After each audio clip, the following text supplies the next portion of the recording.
The Lee Schools Pandemic Task Force is going to meet today to talk about the new federal guidelines for in-person learning. Our Jessica Alpern is live from the school district headquarters with exactly what will be considered today and how this could impact your kids. Jessica?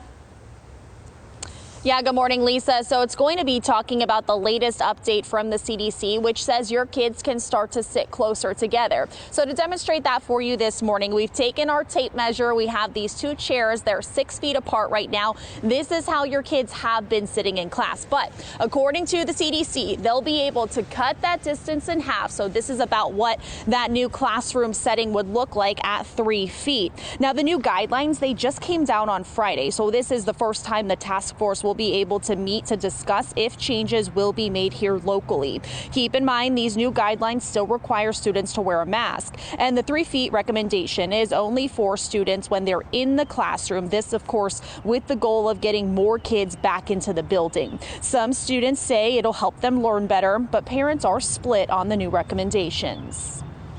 With the 3 feet, might be a little bit better. You can do stuff as working together easier. I would prefer the 6 feet. I'm going to follow the guidelines of the CDC.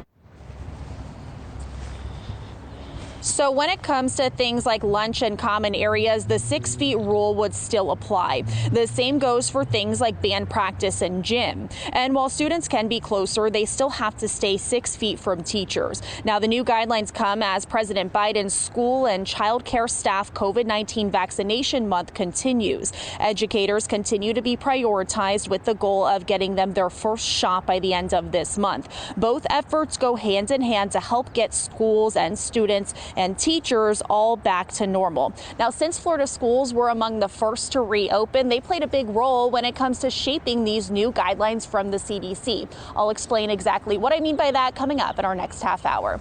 Reporting live in Fort Myers, Jessica Alpern, Fox 4. Thank you, Jessica.